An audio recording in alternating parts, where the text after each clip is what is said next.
Okay, go for it. Okay, go for it.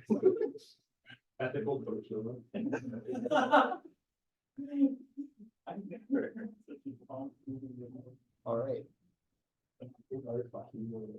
Welcome everyone to our fourth meeting of the quarter. This quarter's really going by pretty fast. I know.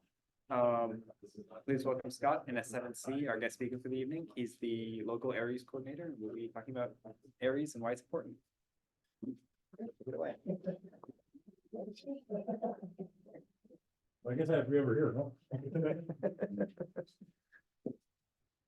Hi, everybody online. Ryan asked me to give a little talk about ARES and what we do in emergency communications. I put this together probably the beginning of last year as I took the responsibility on for being the district emergency coordinator for all of SLO County. And I kind of want to do I wanted to do a level set of all the different teams that are out there. Kind of have a good understanding of where ARES is today, where it is here in San Luis Obispo County, and where we might want to take it going forward. So this is kind of written from the perspective that you already kind of have a feeling for what ARES is. And so I'll try to pull it back to the point where, maybe you guys don't even understand what ARES does. Are you familiar with ARES at all? Anybody? Oh, you've heard the term, right? You had to, there was that one question on the test, right? What are ARES and RACES or something like that? Yeah. Well, let me just kind of walk you through this, and you can stop me and ask me questions, or we can wait till we get all the way through and we can ask questions at the end. Whatever works for you guys. It's great for me. Let me give you a couple of acronyms first, and we'll discuss those. How many of you heard the term MCOM? Well, okay, a couple of you. Okay, so MCOM it's a portmanteau. It just says emergency and communications. We shove them together and we come up with MCOM. Okay, so that's kind of the universal term that we use to describe a backup communication system and or service run by volunteers to assist emergency management or first responders, other agencies, during times when normal communication systems have failed or have become critically overloaded. Emergency is probably not the right term. We should probably say disaster. Okay, so yeah, just to give you a definition, and I should probably give you a little bit of background first on who I am. I moved down here. I came back to California about 2.5 years ago. I was up in Washington prior to that. For most of my career, I was an IBM large system technical specialist. So I worked on big mainframe computers. We don't call them mainframes anymore. That's passé. We say, enterprise servers or something like that now. But I retired from that job in 2012. Wasn't sure what I was going to do. So I volunteered with my local city and got involved with the emergency management office there. And eventually I was spending so much time volunteering there. They said, well, if you're going to be here every day, we'll see if we can find you a desk and a chair and maybe even give you some money. So I started out just, doing odd jobs there, mostly working on the communication stuff, getting the radio room functioning the way it should have been, and working with the local ham team that they had there. And eventually I ended up being the second in command of the emergency manager in the city. So I functioned as an emergency manager when he was out of town. And I did deploy on a couple of disasters that we had up there. I also worked with the county and with the state emergency operations function up there. And I was also on a incident management team as well, an all hazards incident management team. So I've got, my leaning is definitely towards the emergency management side of the world these days. And I've been a ham for 40 plus years, and I've done some emergency communications prior to getting involved directly. I had done a little bit of emergency communications work, mostly at the Northridge quake back in whatever year that was, 92, I think, 91, 92, something like that. I handled a lot of health and welfare traffic during that event. And so then when we moved up to the Washington State, the Seattle area, I got involved with the the ARES team and all up there. And so was doing a lot of emergency communications even before I got involved with emergency management. So anyway, back to disasters, MCOM and disasters. An emergency is when my house catches on fire, or a big crash out on Highway 101, something like that. That's an emergency. And ideally, somebody calls 911, the fire department comes, they put the fire out, get everybody out of the house, and everything gets back to normal. Now, it may be a disaster for me because I may have lost everything I own. But you guys don't care, right? You can still get food and water, your phone still works, everything, everybody's happy. When it becomes a bigger event where the first response agencies can't handle it, they don't have enough resources to handle it, they have to get help from someplace else, then it becomes a disaster. As far as emergency communications goes and volunteer services, we really don't get involved in emergencies at all. That's handled very well by the first response agencies. And their communication systems are very redundant and robust, and they're not going to fail during a situation like that. So it's really disaster communications when we get called upon. So on the worst day, we have to be our best. So okay, so that's MCOM. ARES is an acronym. It just stands for the Amateur Radio Emergency Service. And it's an organization. It's sponsored by the ARRL, the American Radio Relay League. And we provide radio operators that volunteer their time and equipment for communication support during disasters. Okay? It's a nationwide organizational structure from the national level all the way down to local teams. And you don't have to be an ARRL member to join an ARES team. Okay, if you're going to be in a leadership position in ARES, then you have to be an ARRL member. But for the rank and file, if you will, you don't have to be a member of the ARRL. Our local, the way we're organized here in SLO County, SLO is a district, and I'm the district emergency coordinator for all of the county. And then we have underneath me, there are several teams. We have the South County group, we have the Central County group, we have the North County group, we have the Estero group and North Coast, and then of course Cal Poly. Yeah, so these are all groups underneath me, and each of those groups would then have an emergency coordinator. I wish they all had an emergency coordinator. Aren't you? I've kind of leaned on Ryan. He hasn't said yes or no yet, but Well, no, it's for the club. Yes, it's an elected position. We turn over. yeah, right. This But the other emergency coordinators, I only have two right now that are appointed. At the beginning of last year, when I took on this position, we had more, but one guy passed away. Another guy has been in the hospital for the past 6 months, and a third guy had some significant health issues, and he stepped away from it. So I have multiple vacancies right now. And unfortunately, that means I have a lot more responsibility, because if I don't have somebody assigned as the emergency coordinator, it's my responsibility. So I'm trying to keep track of everybody and everything that's going on. How many of you heard of RACES? Okay, RACES, another acronym, stands for the Radio Amateur Civil Emergency Service. RACES is different than ARES. RACES is not an organization. RACES is a radio service. It's defined in the FCC rules as a radio service. And it's actually, the purpose is for providing emergency communications for government agencies during civil unrest or other disaster situations. Okay, so you don't join RACES, you follow RACES rules, or you work under RACES rules. Okay. And then some of you might have heard Oxcom, that term. That's another portmanteau. That just auxiliary and communications shoved together. And it's kind of a newer paradigm that describes a volunteer communications team that is sponsored by and credentialed by some agency to provide backup communications for that agency, right? And they're, the volunteers that volunteer for that are generally not affiliated with other organizations. this is where, you know, a city or maybe a fire department or some other group wants to have their own backup communications team. And they, you know, they want to do the credentialing for them. They want to do the background checks if that's what's needed.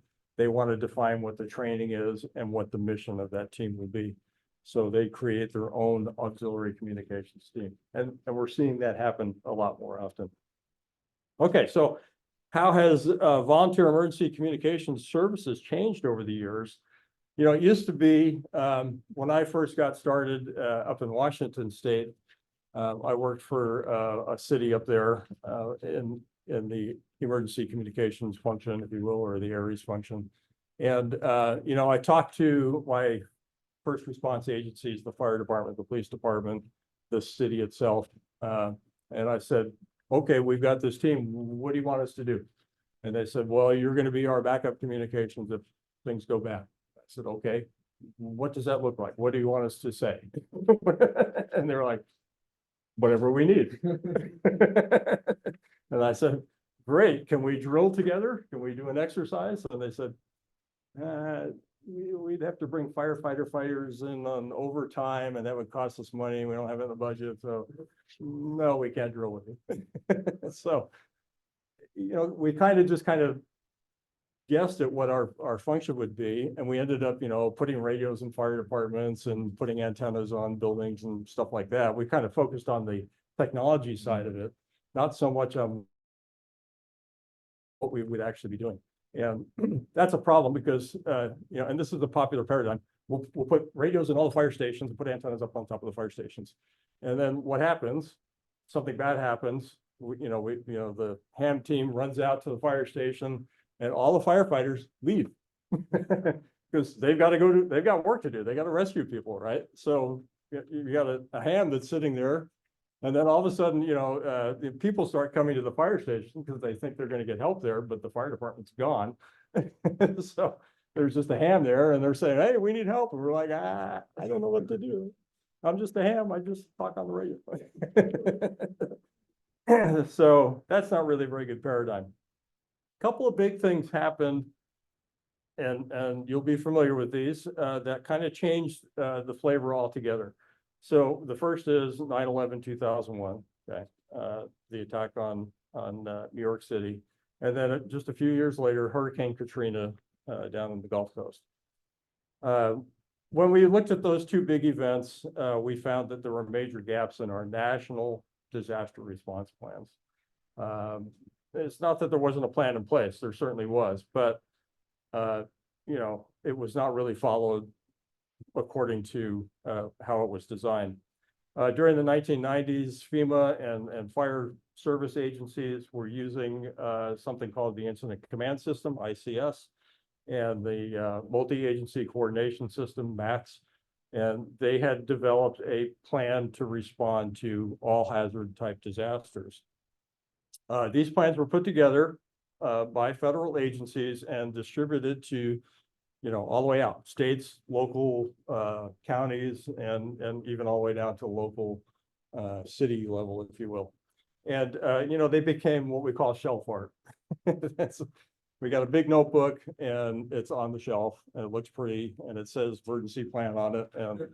And, you know, you say, has anybody looked at that plan? Well, yeah, I looked at it before we put it on the shelf, but we don't really exercise to it. We don't train to it, you know. Nothing happens. So there was no mandate in place to utilize these plans. Okay, so in response to these big events, President Bush at the time issued Homeland Security Presidential Directive 5, HSPD-5, directing the development of a single National Incident Management System known as NIMS, National Incident Management System. Okay. And NIMS kind of folded in ICS and MAX that were, you know, kind of previously developed, and officially became the emergency preparedness plan for, you know, starting in about 2005 or so.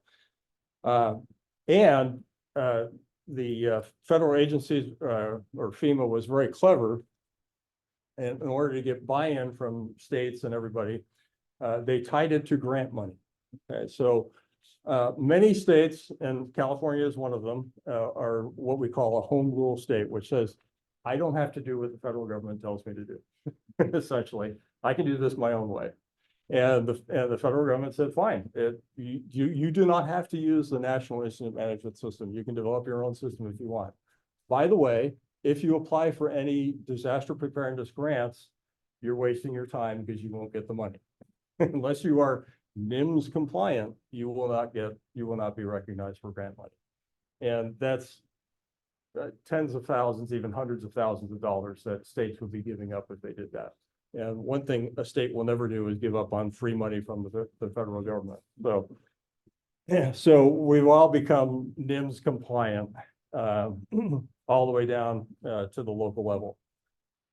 So states, counties, local government agencies, they need to be NIMS compliant to receive grant funding. And that means our teams are MCOM teams, if you will, or ARES or RACES, whatever. We need to be NIMS compliant as well. It's really not too difficult. You need to take some independent study courses. So IS 100, 700, 200, 800, you may have heard those numbers before. If you're going to volunteer with any kind of a state agency or government agency, they will require that training. And it's by FEMA, it's online. You take it at your own speed.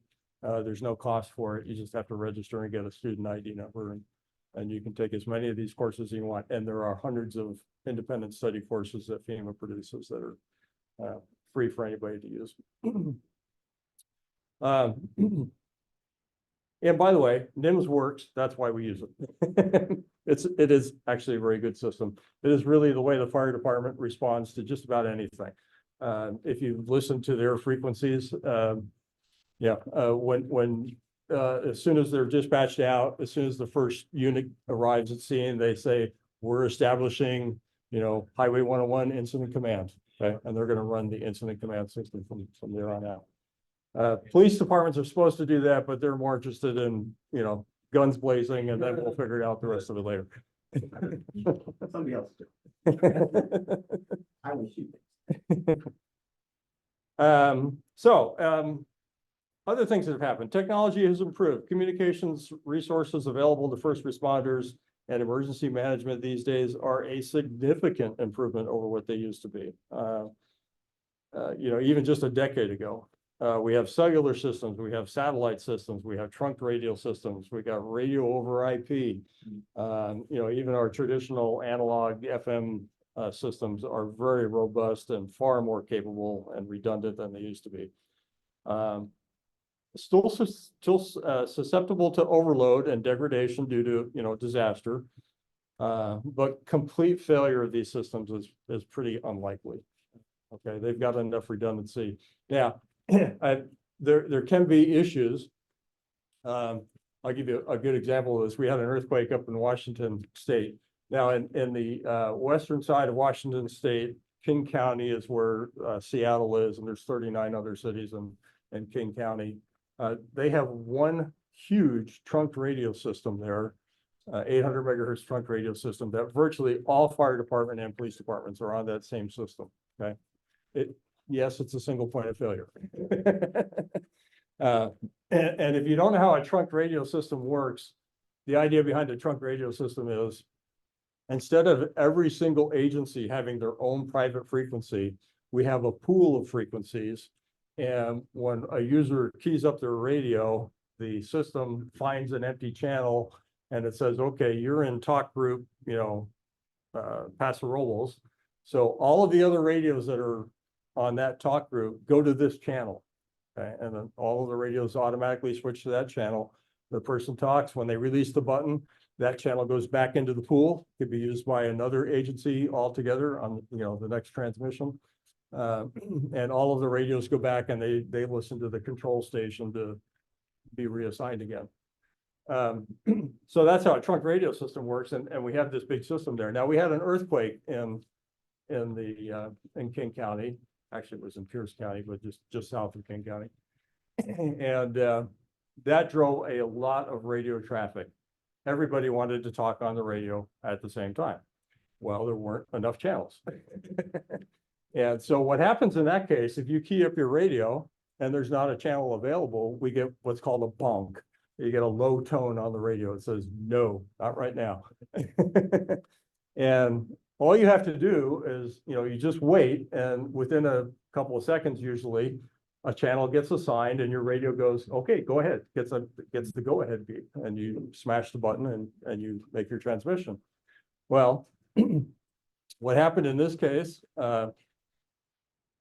it was taking a long time for the go-ahead beep to go because there were just so many people using the system. So, what does the typical user do? I push the button and I didn't get the right response. What do? Keep pushing. Push the button again. Okay, so you're in a queue, right? And you're maybe way down here and you're slowly working your way up, and then they push the button back down to the bottom of the queue again. Okay, so as far as first responders were concerned, the system failed completely. They couldn't communicate. As far as the radio tech said, no, it's working as designed. Okay? Nothing failed. It was working exactly the way it's supposed. So it was a training issue, right? They didn't know how to use the system properly. So we could run into situations like that today. All of our public safety radio systems have, they're computers, all right? Paso Robles just replaced their entire system, and it's a room about half the size of this, racks and racks and racks of computers and radio equipment, and millions and millions of lines of computer code. I guarantee you they didn't get every one of them right. There are bugs out there in that code, and we won't discover it until there's a disaster. But for the most part, very robust systems, okay? We have regional emergency coordination groups all across the country now, and they meet on a regular basis to talk about interoperability with state and local response organizations. These are attended by FEMA, by the National Guard, cellular providers, satellite providers, ham radio operators, and other public and private sector service providers. And they talk about all the new technologies that are coming out, currently available, or going to be available sometime soon. And they include backup systems that are available and pre-staged all around the country for immediate deployment in the first hours after an event. So things like colts and cows and MDRCs and other farm animals that they can deploy very quickly. In amateur radio, we talk about when all else fails, amateur radio. We need to get past that thinking. When a city like Paso Robles has just spent over $1 million on their public safety radio system, we can't come running in with our $30 Bofang radio and say, we're going to save the day. Their radios are actually better than ours. We kind of need to consider a different model for engagement with our served agencies. The traditional model, the local team would go and try to solicit some kind of partnership with an agency, usually a fire or police agency, something like that. And then again, like I said, we put radios in the fire stations, put antennas on the buildings. And then we try to do exercises together, and really it just doesn't work very well at all. And quite honestly, our first response agencies don't really even think they need backup communications or ham radio operators. I just spent $1 million on this public safety radio system. Why do I need, ham radio operators to help me out? They don't understand that things still go wrong. So probably a better approach is using what I call the emergency management model, and that's because I'm a former emergency manager, so that's the system I like. So in that case, ARES, RACES, Oxcom, whatever the radio group is, we attach ourselves to the emergency management function. And that is a function of the government that is charged with allocating resources during emergencies. And that's what the emergency management function does. The head of the emergency management function, typically their title is the emergency manager, then tells the RACES officer or the ARES emergency coordinator where communication support is needed. This is what this is who I can't talk to. This is who I need to talk to. Deploy your resources appropriately. So federal law, you may not realize this, federal law requires that each county or similar subdivision in the US has to have an emergency manager, okay? And it's their job to allocate resources in times of emergency. And that's to meet NIMS compliance, okay? One of the requirements is the emergency management function has to exist. And there has to be an emergency operations center. Now, how does this actually happen in the real world? It's probably somebody's alternate job, okay? It's very seldom that a bigger city, probably SLO has a emergency manager. A city like Paso Robles, it's probably going to be the fire chief is also the emergency manager. Or it could be the city city manager or something like that might have that function. So it's an alternate function. And the EOC could be a facility like this with, tables and everything ready to go. Or more likely, it's a bunch of bins with plans and notebooks and pens and pencils and all that stuff. And they take over a conference room and they, get everybody out in the conference room. And now we have an emergency operations center. As it turns out, actually, Paso Robles does have an emergency operations center. It's set up all the time. It can be immediately turned into an EOC, but they usually use it for training as well. So it's, it's a really nice facility. My old city up in Washington State, Auburn, we had a ready to go emergency operations center. It had, tables with computers built in. And we had a comms room that had both ham radio and public safety radios in it. So we were ready to go. We use it as a training facility as well, but if something bad happened and somebody else was in there, we just kicked everybody out and we turned it into an emergency operations center.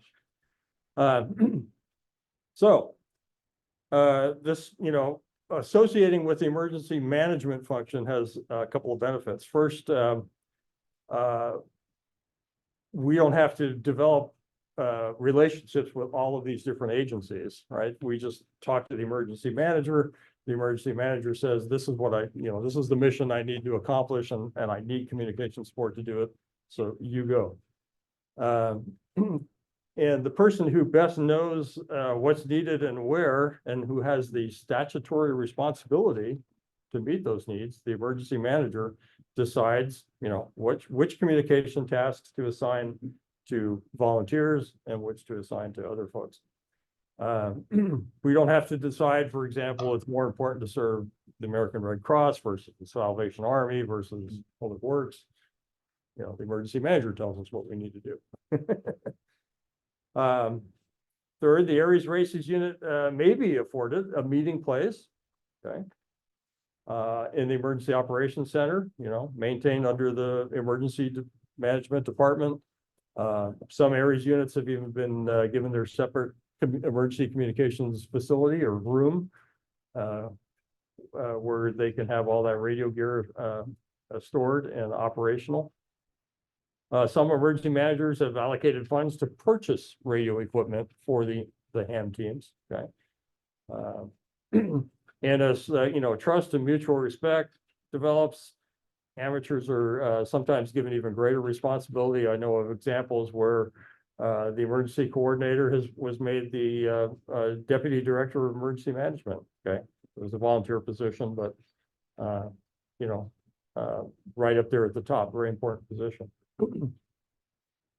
And finally, training. If you're attached to the emergency management function, that opens doors to a huge amount of emergency training at the local level, at the state level, and even at the federal level. The emergency manager can authorize enrollment in, either online courses or a locally provided course for the county or something like that. Or you could get to go back to the Emergency Management Institute in Emmitsburg, Maryland, and spend weeks back there. I've spent months back there.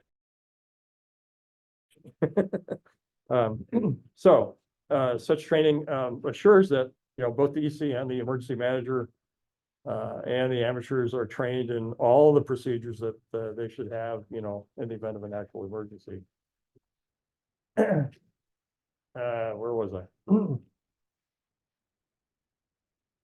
Okay, if you are Now, and this is really good.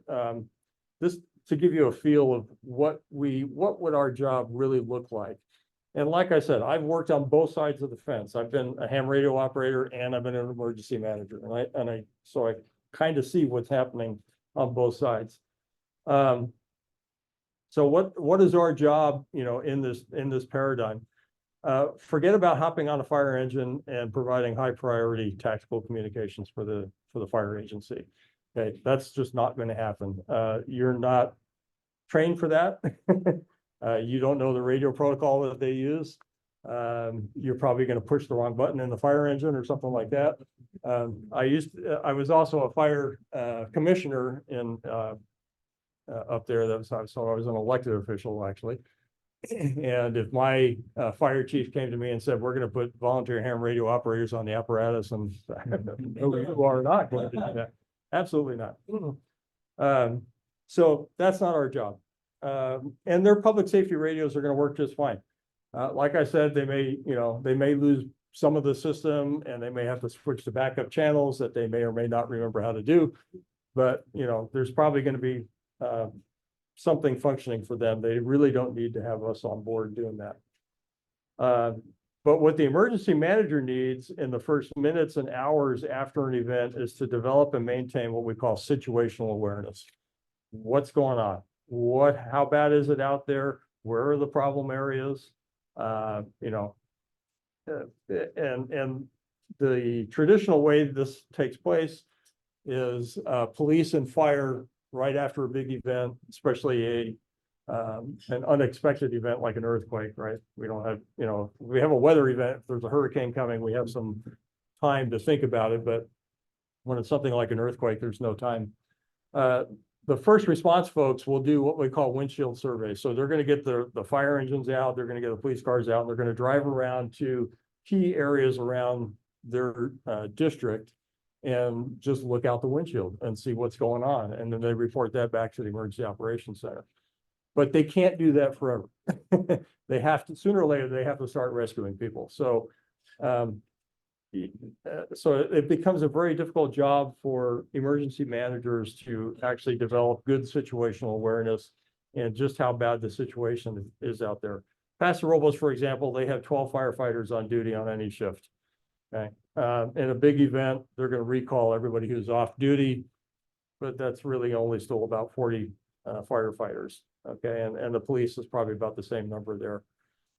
We're kind of in a unique position to provide what we call ground truth information because, you've got ham radio operators all over the county. We all have radios, okay? And we can report in and give situation reports from wherever we are, okay? And that's great information for the emergency manager. Things like, are the phones working? Is internet working? Is the power on? Is the power off? Is the water working here? How deep is the water here? Are roads blocked? What roads are blocked? That kind of information is just great information for an emergency manager. And it's the kind of stuff we really need to have. And that information also has to get pushed up to, if it's a really big event, if we're up in Paso Robles responding to this event, eventually we need to push that information up to the county because the county is going to activate their emergency operations center.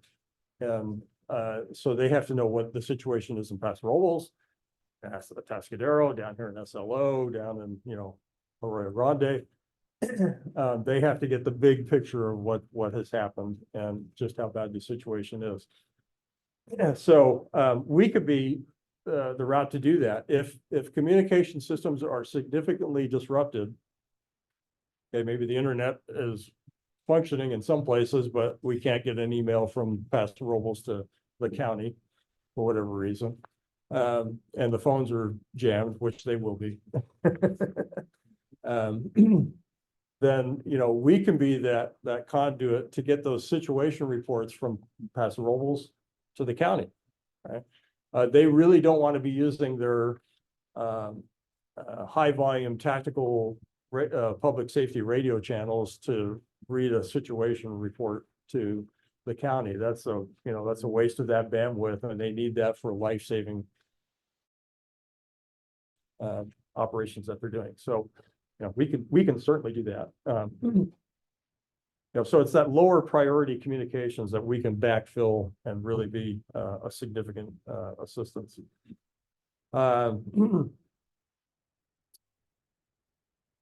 Catch up to where I am here.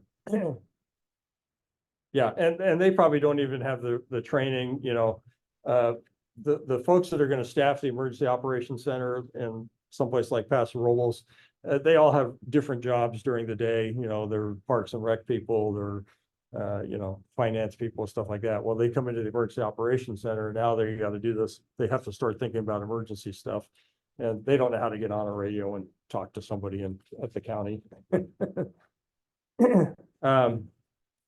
Next thing, local jurisdictions are going to run out of resources pretty quickly. And so they're going to have to send resource requests.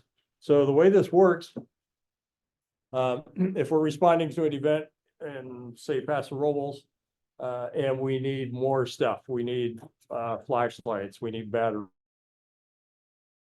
we need radios, we need, waiters or something like that. I'll tell you the waiter story in a minute. It's kind of funny. So what happens is the local emergency operations center up there will have a logistics group, and we'll get these requests in from the folks in the field that are actually responding to the event, and they'll try to find those resources wherever they can. And probably they're not going to have much success doing that. So they send a request to the county emergency operations center. They have more resources available. They can reach out to different places. And if they can't fill a resource request, then that goes to the state. And at the state level, they try to fill that resource request. And if they can't fill it, if it's really a big event, then it goes to FEMA or, the federal government. We try to get the resource filled that way. A typical resource request form is, an 8.5, 11 page with a whole bunch of fields on it. And, reading that over a radio channel is difficult to do. But again, in ham radio, we have that form in WinLink, so we can fill it out in WinLink and ship it off on the radio. Works great. And then they can take it at the county level, and they can put it into their computers if the system's running there, or they can easily, again, they could even go over ham radio, ship it up to the state level. The waiters question was a funny one. We were I worked on a landslide up in Washington State. We had really, really bad rain, and about a 1 square mile chunk of a hillside fell down and buried a community underneath it. And by the way, it moved at about 60 miles an hour. Yeah. In fact, there was one car that they found that got buried that was on State Route 530. And when they uncovered that car, the driver was still sitting in it like this. I mean, they didn't even know. I mean, that's how quick it hit. So first response agencies, we had over 1,000 first responders there at one point in time. They're digging through this muddy muck to try to, it quickly became a recovery operation. It was not a rescue operation, but still they were trying to find the remains if they could. And we needed waiters. We needed lots of waiters.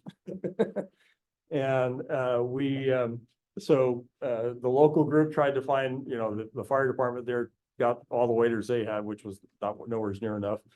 And so we were reaching out, trying to find more waiters. I was working in the logistics group in the county's emergency operations center, and we exhausted our local resources pretty quickly. So we were looking online to try to find waiters, working to find waiters. And we went to Amazon and we found, okay, they've got waiters here. Put in an order for 500 waiters. And we did, and it was canceled.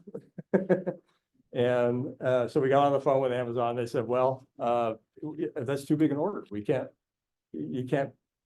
supply it in order. Well, we have that many, but we can't supply it to one purchaser.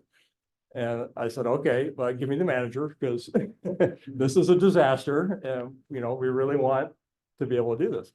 And so we got bumped up to a manager, and she said, yeah, I understand what the situation is. I know it's a disaster, but I don't have the authority to change the system to allow this order to go through. And I said, who does?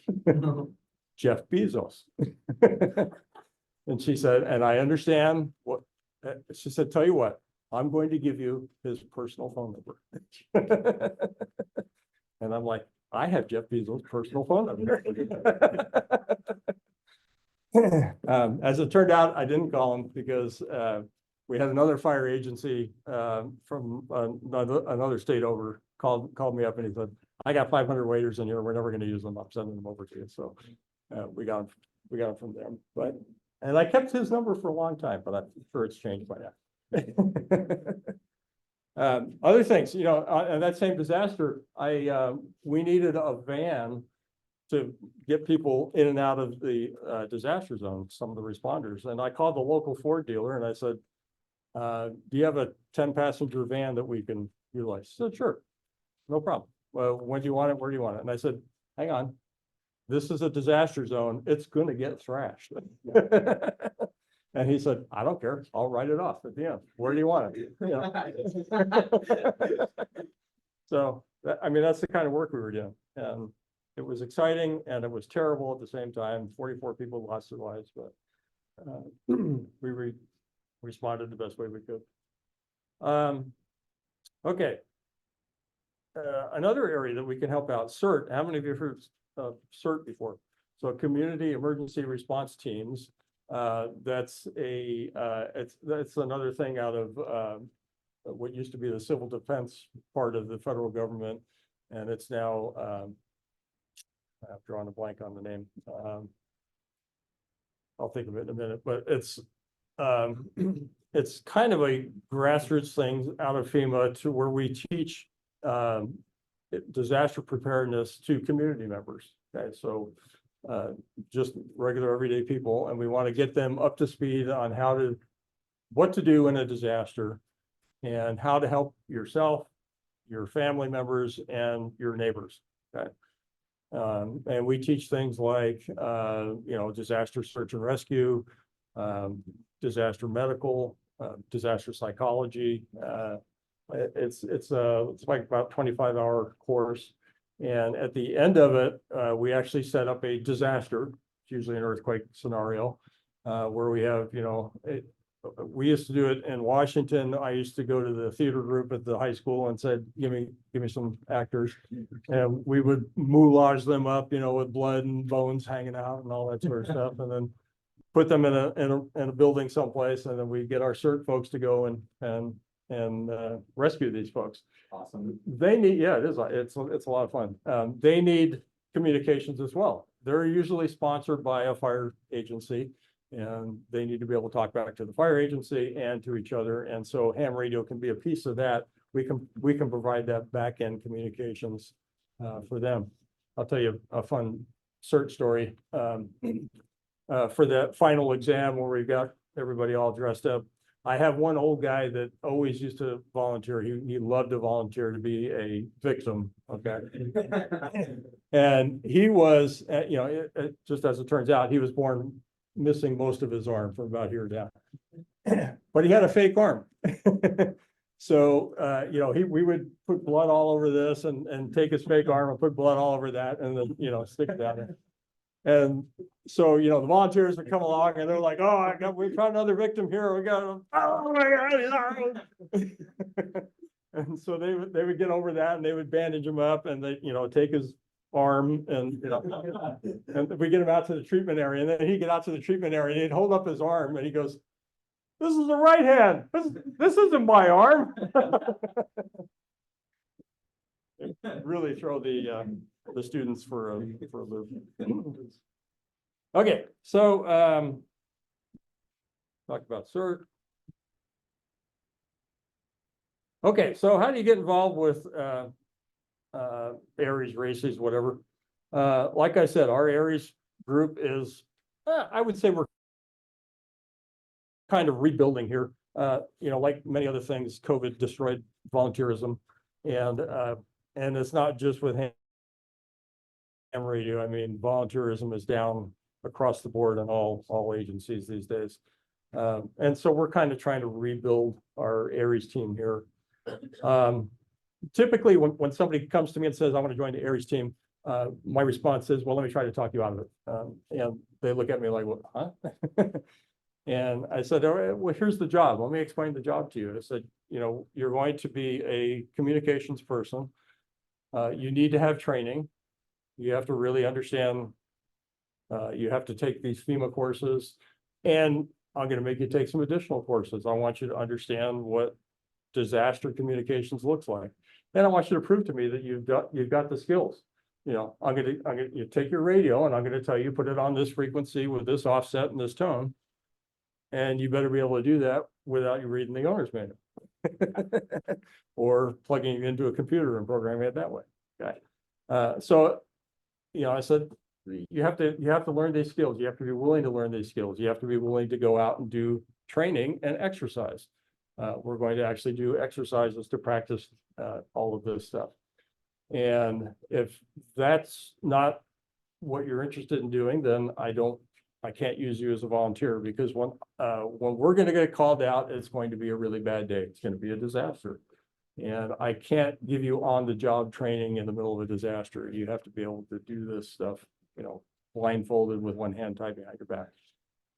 And that puts off a lot of people. And they say, no, I don't want to do that much training and exercise and all that. But other folks eat it up, and it's great. And so that's what I want people to do. We need to be able to, you may have to, we're still figuring out this county-wide exactly how we're going to do credentialing. But you may have to go through a background check. And our agencies, you know, if you're in North County, where we're going to be dealing with the Atascadero and Paso Robles, they may have specific training that they want based on the way their emergency plans are. The county may have different requirements. So we're going to let these groups define the actual training. But most of what I do is I base my training on what we call the ARES position task book. If you get involved in anything FEMA wise, the way we do training and prove that you've done the training is you do a task book. So it's a notebook. It's literally a notebook, and it has the training and skills tasks written down in there. And you take whatever the training is, or develop whatever the skill is. And then there's a place where you get signed off, and you actually go before somebody who has that level of training and prove that you have the skills, and then they sign you off. And you have to get your task book signed off before you can be deployed. And so ARES has the same thing. We have a task book, and there are 3 different levels in it. I want to get everybody to level 2. Level 1 is real easy to achieve. It basically says you have a ham radio license and a heartbeat. Level 2 says you have a ham radio license, you have a heartbeat, and you know how to program your radio. You've taken the independent study course, 100, 700, and maybe you've taken the intro to MCOM course that the ARRL provides as well. Is that also free? Yeah, all the training is free. Yeah, unless you put a price on your time. Fair enough. Because they will take you hours to complete the training. Okay, so, and then once we've got the training, we need to exercise our skills both locally and county-wide.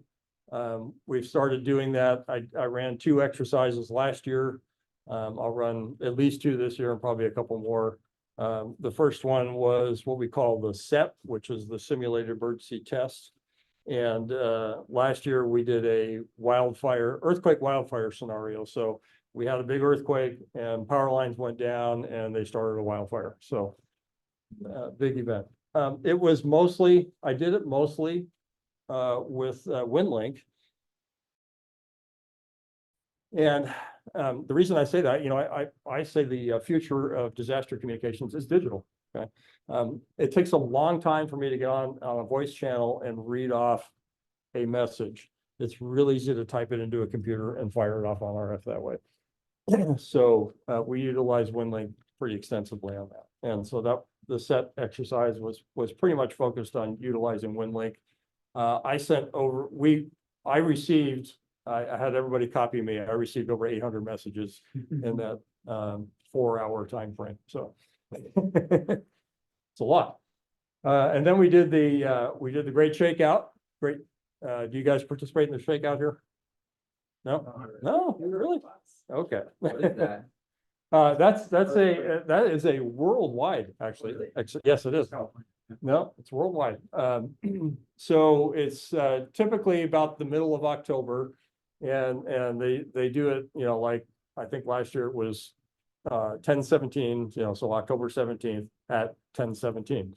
So 10/17, that's on 10/17 at 10/17, there's a big earthquake, and you're supposed to drop cover and hold on. So get underneath the desk, right?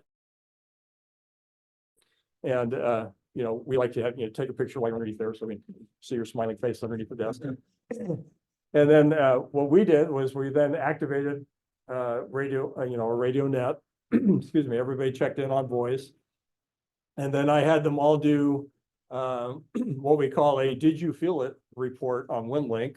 So that is a form you can fill out and then transmit, and it actually goes to the USGS, the United States Geological Survey, and they put it on their database. Now we put this as an exercise, so they know it's not a real event. But any of you feel the earthquake this week? No? Okay. Yeah, we had up in Paso Robles. I thought my wife ran into the door and what, you okay? And she said, yeah. And I said, what was that big noise? And she said, I don't know, I didn't hear it. I said, that was an earthquake. So I, sitting, it was 6:01 in the morning. I sat up in my bed, I grabbed my iPad and I filled out a WinLink. Did you feel it warm? Fired it up. So we need to do these kind of exercises. We need to mix it up. We need to send situation reports. We need to send weather reports. So I did send that out for last week's exercise. We do our weekly radio nets, and we also do a WinLink check-in as part of that.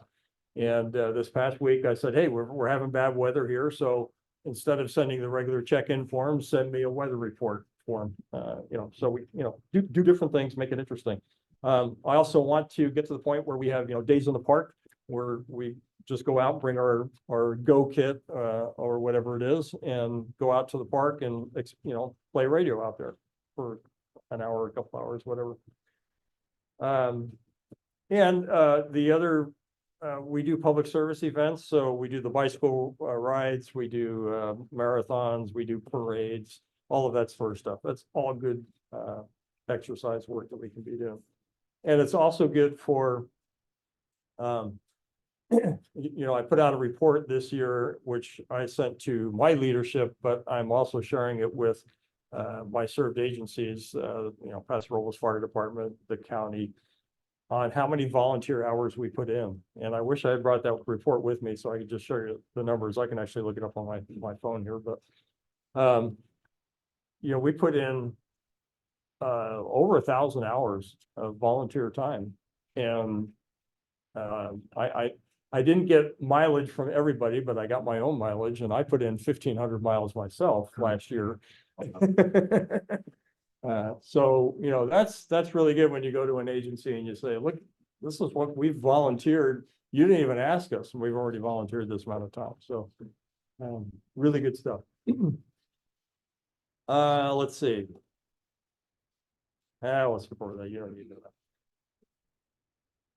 that. We need to work on some things. We need to get our credentials figured out, and that's kind of on me. I've got to work with the county and figure out how we're going to do that.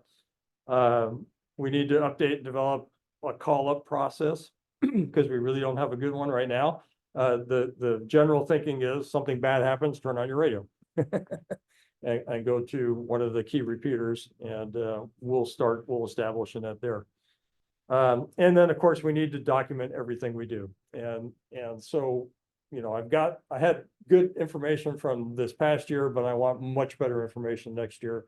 So I want everybody to fill out, an activity report for everything that they do and copy me on it. And that way I can have a really good report to give at the end of the year, but it's also a skill that you have to have. And talking about that a little bit, when I first started with emergency management up in Seattle, I was only there a few weeks when the emergency manager said to me, okay, you're going to be on point for everything next week. And I said, whoa, hang on, wait, what do you mean? Where are you guys going to be? And they said, well, we have a FEMA meeting coming up. There had been a event about 5 years before that. It was a nationally declared disaster. It was a big weather event up there. And the city put in a lot of claims for federal funds to recover from that. And FEMA is happy to give you money, happy to give you support. They'll do all of that stuff, but there will be an audit coming later. And they will review everything. And, if you say we had X number of people working on overtime, we had volunteers, by the way, volunteers count. Even though I'm not going to pay you, we're going to count your time and we're going to submit that to FEMA for reimbursement. And so, when that audit comes, FEMA comes out and they spent a whole week there going through all of the paperwork and saying, okay, you said you were here doing this, prove it. Where's your documentation? Show me. So we have to get into that habit, even as volunteers, we have to document everything that we do. There's a form that we use for that, the ICS 214. It is the activity report. And so I'm going to start asking all of our ARES team members to fill out a 214 every time they do something. Track not only their time, but also their mileage. And so hopefully I'll have all of that next year. Okay. I think down to the end. I know you guys get tired of hearing me talking here. Seasoned ARES and RACES operators and those new to MCOM, you have to have a good understanding of how our served agencies work, how amateur radio fits into that picture. Changes are inevitable, right? We must accept change and retrain as necessary to continue to provide the best value we can to our served agencies. Okay, and then drill, exercise, maintain those skills. Questions? What are So, some plans you have coming up, giving trainings? I know we did Red Skies this year here. Yep. Are there any ones on the horizon? yeah, we'll do it. We'll do another set this year, and it'll be late in the year. I want to. I haven't put together my training calendar for the year yet, so there will be some additional exercises. There will be nets. There will be more WinLink stuff. We'll do the set. We'll do the shakeout, of course. And like I said, we'll have some, just meet in the park kind of things, or meet at the beach or whatever. We could. It's not a required skill, generally speaking, but it is kind of fun to get people out to do a T hunt, transmitter hunt, that sort of thing. So we may do a couple of those as well. I guess I should have stepped back a little bit. What does MCOM mean for the Cal Poly campus? In my mind, as the district emergency coordinator here, you're kind of in the central, what I call the central county. And that's one of the vacancies I have right now, but there's SLO, the city itself, and then you guys here on the campus. What I would like to see from a MCOM or ARES or whatever you want to call it for here on the campus, you guys take care of the communication stuff here at the campus. So you should get in with the emergency management function here at the campus. I'm sure you have one. I'm sure there's an emergency operations center that gets stepped up when something bad happens. And if you guys can handle that communications here, then I don't have to think about it. And if you can report back to me what's going on, give me sit reps, give me resource requests, if you don't have enough communicators or whatever, then we can try to backfill and take care of that stuff. But if you guys can watch the campus, we'll watch the rest of the area around here. And so that's why I've asked, Ryan or somebody to fill in as that leadership position or a liaison position, if you will. And so you'd have two functions, two primary functions. The primary function will, of course, be to coordinate the team, get some of that training behind you, and do some training and exercises here on campus. And then most importantly, you're going to graduate, so you need to train up whoever it is that's going to take your place. Okay, does that make sense? So what other questions do you have about MCOM or emergency management, disaster response? Yeah. What about the events of like solar flares, like high discharge, where they could disrupt the radios? Ask it again. So solar flares. Solar flares, Massive yeah. solar flares. Yeah, I don't focus too strongly on the what I'll call low probability but high impact events. So a solar flare is certainly one. Solar flare I'm not too worried about because it's probably not going to destroy our equipment. The other one that people always ask me about is, are you prepared for an IMP? When North Korea or whoever, drops a nuke on top of us. And my first response is usually if North Korea is going to drop a nuke on us, I'm going to watch it come down. Just take me out right at the beginning, and I don't want to die slowly from radiation. But there's not that much we can do about that. You could build a Faraday cage and put some spare equipment in there, or vacuum tube equipment inside of it. But no, it's gonna do really bad things to us. I really want to focus on the bad weather events, the earthquake, tsunami, whatever, that sort of thing, and leave the crazy stuff. You may have to be on your own for those. Yeah. I was curious about two things, I guess, like nationwide emergencies, whether you guys help participate in that or how you coordinate for that, along with like any HF operations, or is it all just VHF, UHF? Yeah, well, we need to look at what the mission is and where the messaging needs to go to. Okay, so if if I'm in Paso Robles and I need to get information to the county, you'll see that's VHF. Why would I try to do that over HF?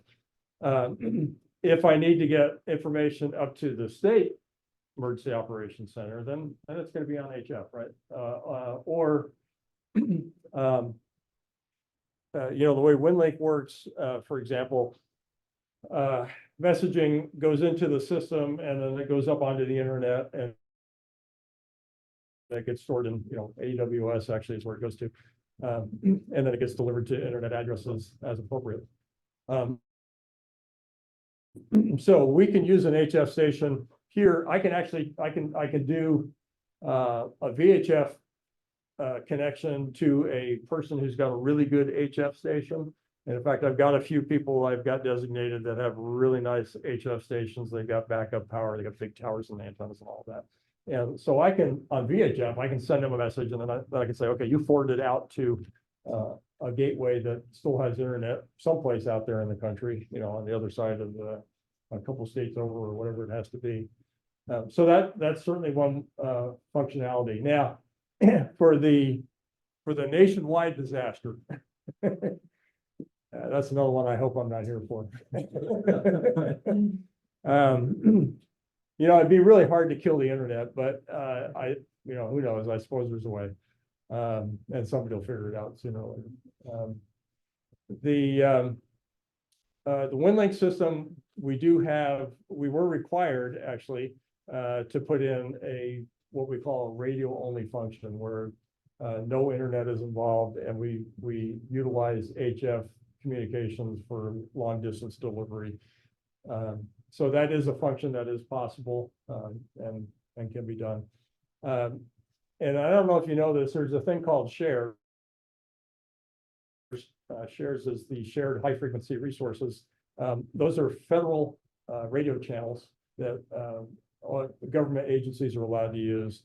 And often, although hams are not authorized to use them, often hams are employed by the government agencies because they don't know how HF works and propagation and all that stuff. So we end up doing that. Now, the county has shares equipment and so we could activate that equipment. Now, the nice thing about shares is they're not ham channels, so they're not very heavily utilized. But we do have share stations all across the country, and they are all set up to be radio only systems as a disaster backup for when the internet doesn't work. So, it won't be great, but we can still get messages through. Other questions? I got another, Sure. I know we talk a lot about, decent amount about art, we should talk a bit more. Do you guys kind of do stuff with art related networks or? I would like to do more. We're not doing enough. Well, let's see, right now, the County Emergency Operations Center is on Arden. Okay, you can get to the WinLink station there if you have an Arden connection. If you're on the Arden network somehow or another, you can WinLink to the county's RMS relay station there. I would like to see a better connection right now. You know, we have the connection from the county up to, I guess it's going to Tass or Weston, I'm not sure which. We have Radio Ranch up there in Paso Robles at John's place. And we've got a flaky RF link between those 2 points. I'd really like to see that be a good, strong link. I've got a link from my house to his spot. So once that link is established down, if we can get Arden built up to the point where it's really good and reliable, then I'll start putting emergency operations centers on it. I'll get, you know, Paso Robles up on there. I'll get a Atascadero up on there. We can certainly do that, but we've got a lot of work to do. I think to get it robust and redundant. But yeah, I mean, I'll use whatever method works. Okay, and it doesn't even have to be ham radio. I mean, whatever it is. I used to tell my team, I had a communications team at my old city, and they were all hams. Okay, and I would do an exercise, you know, where we had to get information to the county, and I'd give them a sheet of paper and say, okay, you know, this information you see get the county, make it happen. And they'd say, well, we called on the repeater and nobody answered. I said, okay, why are you using ham radio? I said, well, I said, there's an 800 megahertz radio in there. Pick up the 800 megahertz radio and call the county. And they're like, but that's like a Motorola radio. I don't. So I went through all, you know, I took them through all that training. I said, you know, use whatever tool is the best tool. If the phone works, pick up the phone and call them. All right. You know, if the internet's working, use the internet. If that's not working, you know, what is it? What system will both ends understand well? If it's the 800 megahertz radio, use that. If it's ham radio, use ham. Whatever it needs, whatever the needs are. What else? You guys make me hungry eating pizza. Well, you guys don't need to hear. I have one more question. Do you do like train with other, because you said you're the director for the county area, do you do training with other directors of other areas? You mean outside of SLO? Yeah. Yeah, so just to look at the what the organization looks like here. So we have a section manager, and he's in Santa Barbara. And he reporting to him as the section emergency coordinator. He's in Ventura. And then underneath the section emergency coordinator, there are 3 of us DECs. And I'm this one. I'm trying, this is Santa Barbara. Forget who that one is. One of them. And then underneath me, I've got, you know, like I said, I have the south area, the central area, and you guys fall underneath here. And then we have the north area and north coast. Oh, and the sterile.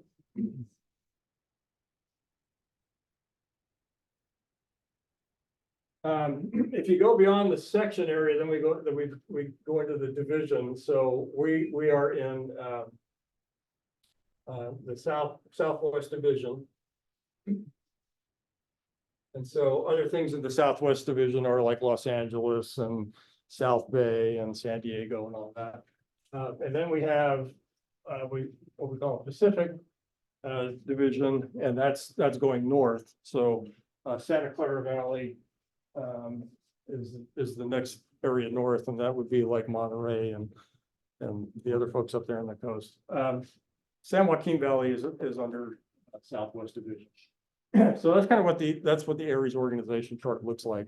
So yes, do I talk to these other folks? Well, yeah, I have to talk to this guy all the time because I report to him. And so we get together on Sunday mornings. There's an HF net on 80 meters, and we talk about what's going on.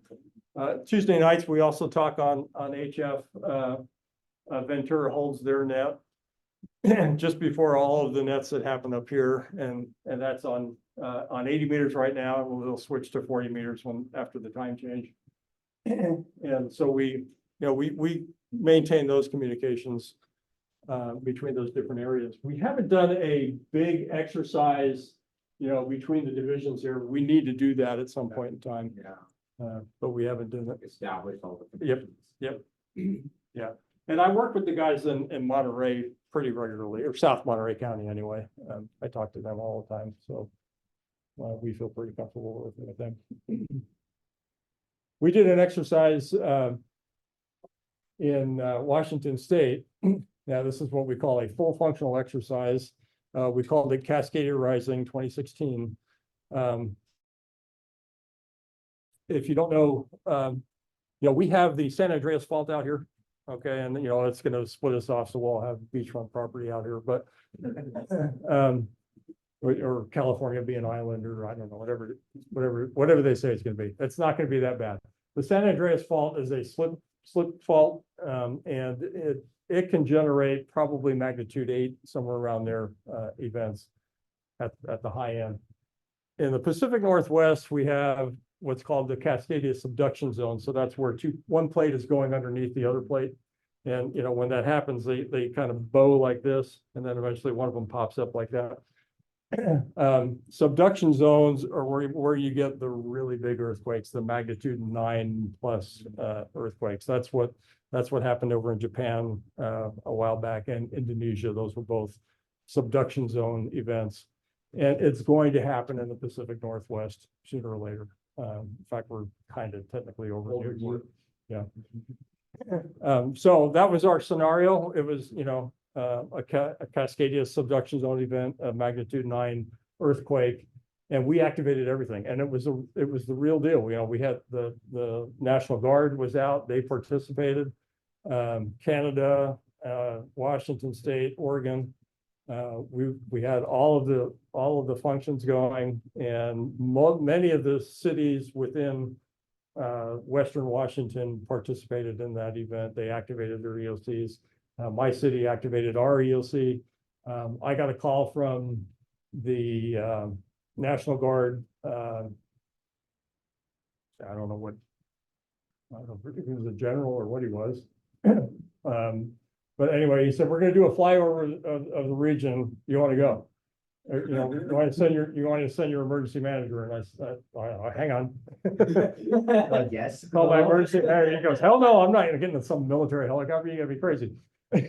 Nope. So I called the mayor. I said, you want to go for a ride in a helicopter? He said, no, I'm not getting on it. So, okay, I'm going. And that was a trip because it was a Blackhawk. And with all the doors and everything off of it. So we're just kind of hanging out there. And we took off, we flew around a couple of the cities. We flew out over, one of the main rivers and where there was a dam and all. And then we flew back down. If you know the Washington area at all, we went over Lake Union, which is just north of the city. And we got our headphones on, and the pilot says, okay, we're going to fly you through the city and then down to Renton, we'll land and you guys will go back. Well, I didn't realize what he meant when he said through the city. I have a picture of our Black Hawk flying past the building, and you can see the reflection of our helicopter. I mean, we literally flew right downtown through Seattle. So that's the kind, I'd love to do an exercise like that here. Yeah. But I don't know when or if that's going to happen, but, Because who put that on? It wasn't, it was like National. oh, Guard. that was FEMA. It Yeah, was- okay. Yeah, big event. Cool. All right, well, thanks for that. Okay. That's great. Pizza, if you want it, you can stick around. Okay, I'll stick around. Get out of here at some point, but we got time. Pizza, if you're gonna ask questions, we'll be here. Thank you so much. Here after us. Okay. Recording.